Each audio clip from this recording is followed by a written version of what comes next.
Hallo liebe Hungrige, wenn ihr mal nach einer köstlichen Alternative zum herkömmlichen Bienenstich sucht, ihr habt sie gefunden. Der Name erklärt sich ja von selbst, denn die zweifarbige Decke des Kuchens erinnert ja optisch an eine Hummel und der Kuchen hat eine wirklich köstliche Füllung aus Quark und Mascarpone, schmeckt wirklich super und passt natürlich auch für Ostern ausgezeichnet. Wir brauchen dafür Mehl, das darf Dinkel oder Weizen sein, Backpulver und Vanillezucker, Zucker, der aber auch durch eine kalorienarme Variante wie Birkenzucker oder Zucker ersetzt werden kann. Wir brauchen eine Prise Salz, Mandelblättchen, Eier, Butter und Zartbitterschokolade. Wir brauchen weiter Quark, Sahne, abgeriebene Zitronenschale, entweder aus dem Tütchen oder natürlich auch frisch. Mascarpone wird benötigt, Honig und außerdem auch noch ein Päckchen Vanillepuddingpulver. Zuerst geben wir mal zum Mehl das Backpulver, vermengen dann beides miteinander, geht wohl am schnellsten mit dem Schneebesen. Dann streuen wir den Zucker dazu, auch den Vanillezucker, ein Ei wird dazu geschlagen und wir ergänzen mit der weichen oder flüssigen Butter. Anschließend alles gründlich miteinander verkneten, vorzugsweise natürlich mit den Knethaken des Rührgeräts. Und am Ende erhalten wir einen relativ feinen Streuselteig. Und nun brauchen wir eine Backform, optimal mit einem Durchmesser von 26 cm. Den Boden einfetten würde zwar ausreichen, ich lege es aber lieber komplett mit Backpapier aus. Und da hinein verteilen wir nun auf dem Boden den Streuselteig, von Anbeginn schon ein bisschen gleichmäßig, dann zum besseren Verteilen die Form noch so ein bisschen hin und her schütteln und dann drücken wir die Streusel zu einem Boden an und ob ihr das nun mit dem Rücken eines Löffels oder mit den Händen macht, bleibt natürlich euch überlassen.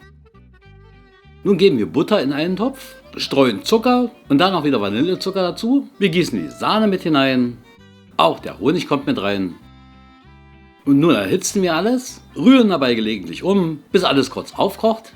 Und das ist der Zeitpunkt, an dem nun die Mandelblättchen mit in den Topf kommen. Diese werden gründlich eingerührt und alles für nochmal ca. 2 Minuten geköchelt.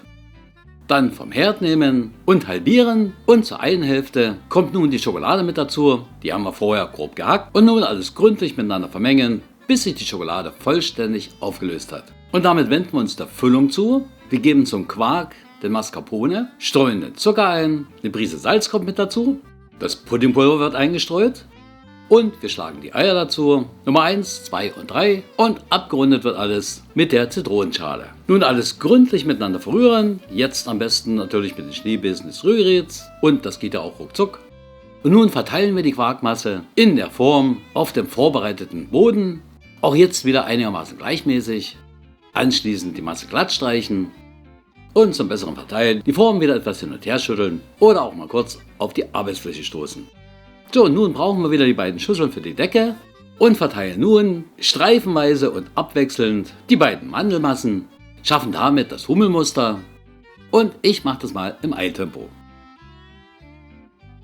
Damit ist alles vorbereitet, ab damit in den Ofen und hier wird unser Kuchen nun bei 180 Grad Ober- und Unterhitze, Umluft werden es 160, für 50 bis 60 Minuten gebacken, bei mir waren 55 ideal.